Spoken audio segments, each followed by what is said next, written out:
Let's talk about Spurs. What about their transfer window? Have they had a good window? You can rate it 1 to 5 stars. skysports.com/play.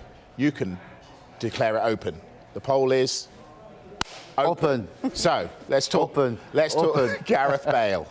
He's not even played, but how much of a lift has he given that club? Well, it's a love story between Gareth Bale and the club. Obviously, the time he spent at Spurs was just his time.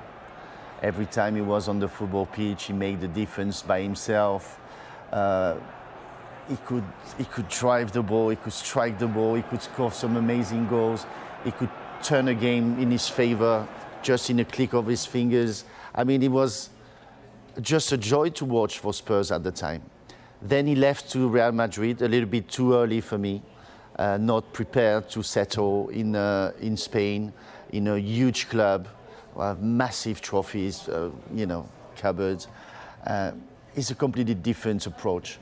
Then coming back to Spurs, rewriting a love story, I'm not pretty sure about that. No? But it will be interesting to see. It's a challenge also for him to come back from Madrid to Spurs. And for the fans, the expectation will be huge. So will he be attending this expectation? We have to wait and see, because physically he hasn't played much.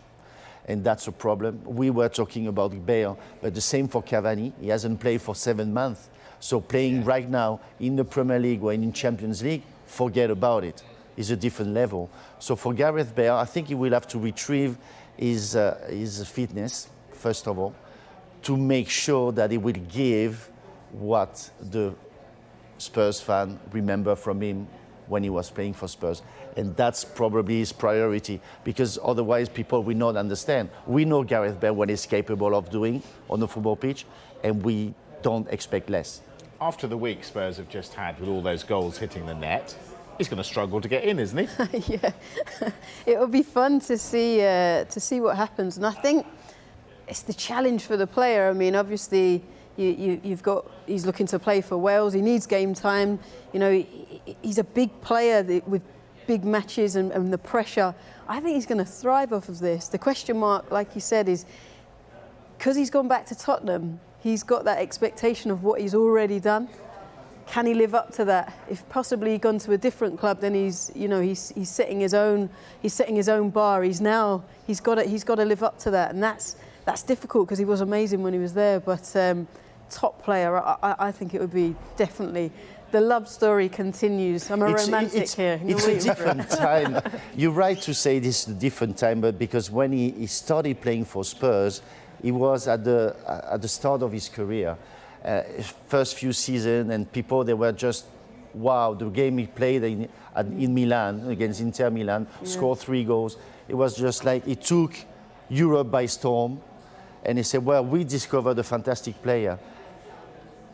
After a few years at Real Madrid, I'm not pretty sure that mentally, physically, technically, you are the same players. But first of all, you are not the same man. Money-wise, the money you earn along the way, the time you spend away from the pitch, away from the training ground, your mental approach is completely different. After 5, 6, 7 years, you're not the same man and you're not the same player anymore. Your expectation of life is different. You have a family. You spend more time on the golf course rather than in a fitness room to prepare your games. And this is the whole thing. Will he be capable of reconnect with his principles, his fundamentals of being a football player? That's the question mark.